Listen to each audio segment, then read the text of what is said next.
Good morning all. Today let's do some previous year questions of amines chapter. First question is, arrange the following compounds in an increasing order of their solubility. First is aniline, then C2H5 twice NH and then C2H5 NH2.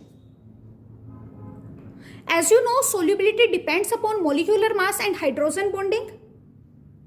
Now, in this, all can show hydrogen bonding. So, we will going to answer this question according to molecular mass. As you know, as the molecular mass increases, the solubility will going to decrease.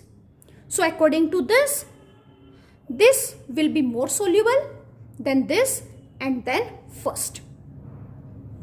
Next is write the IUPAC name of the following. First is CH3, CHNH2, CH2, CHO. So it will be 1, 2, 3, 4. It is 3 amino butane 1 al. Next is CH3 twice and CH2 CH3. The name will be NN dimethyl ethanamine. Next is CH3 CH2 and CH2 CH3 CH3. It will be N-ethyl N-methyl ethanamine. Next is on the benzene ring, NH2 group is attached and 3Br group is attached. So the name will be 2,4,6 tribromoaniline. Now let's see the next question. Arrange the following in the increasing order of basic strength. First is aniline, second is benzene NHCH3, third is benzene CH2 NH2. Now from this it is clear that third will going to have the highest basic strength, then second and then first. This is due to the presence of lone pair of electrons on nitrogen.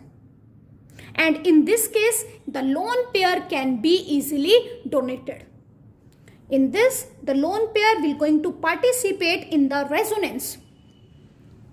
And in this also, the lone pair is not free for donation, whereas in this case, the lone pair is free for donation. So, it will going to have the highest basic strength. Next is aniline, then benzene NHCH3, then benzene NCH3CH3.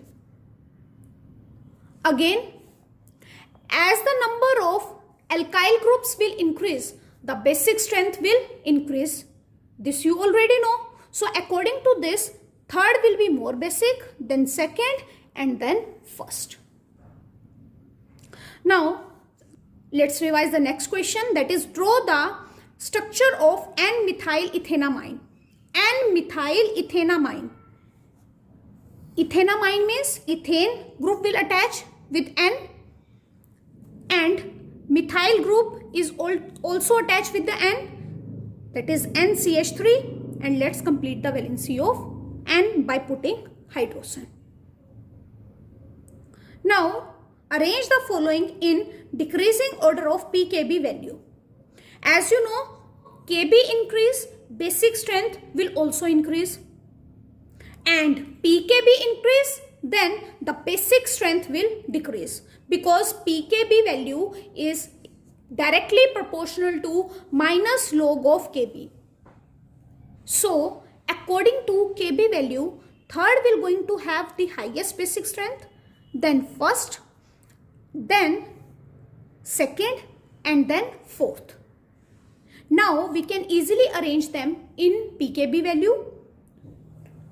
So according to this, fourth will going to have the highest pKb value, then second, then one and then third.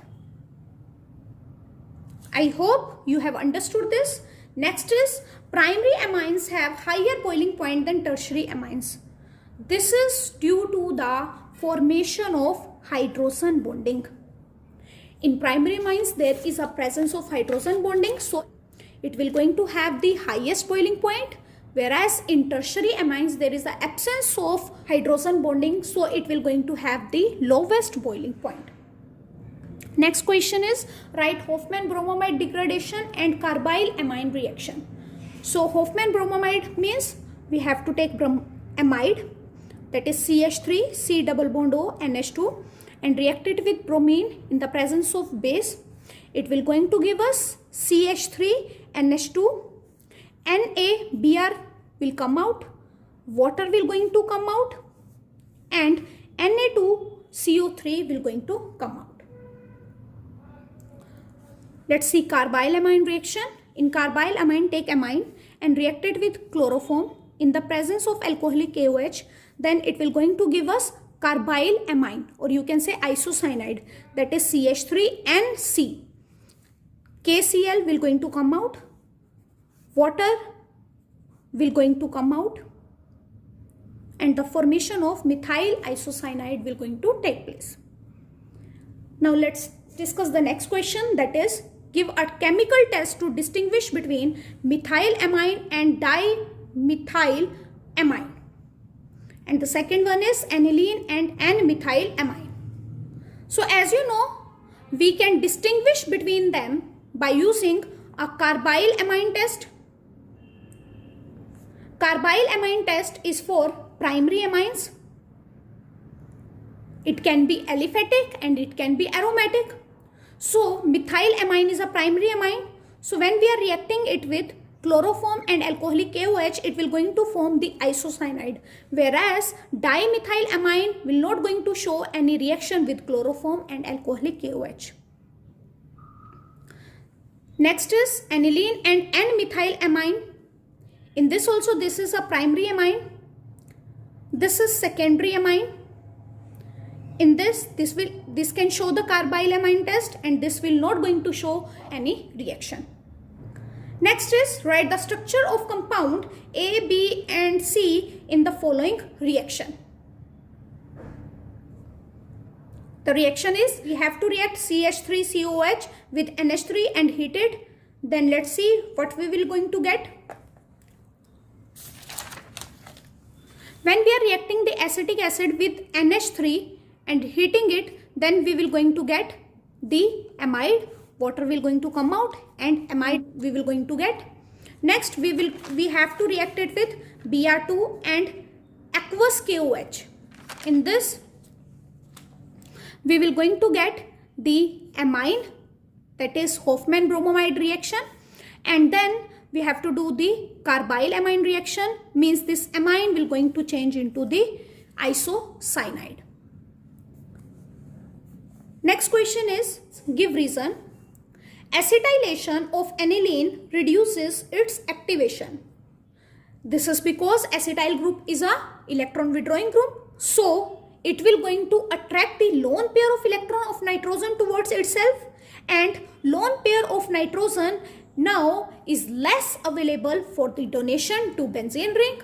So that is why acetylation of aniline reduces its activation effect. Next is aliphatic amines are more basic than aromatic amines. This is due to the presence of lone pair of electron on nitrogen.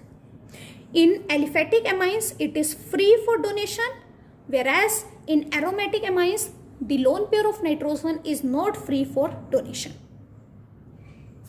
Although NH2 is ortho para directing group, yet aniline on nitration gives a significant amount of meta-nitroaniline. This is because in acidic medium aniline gets protonated to give anilinium ion, which is meta-directing, hence meta-nitroaniline formation takes place. So I hope you have understood these previous year questions. That's all for today. Have a nice day ahead.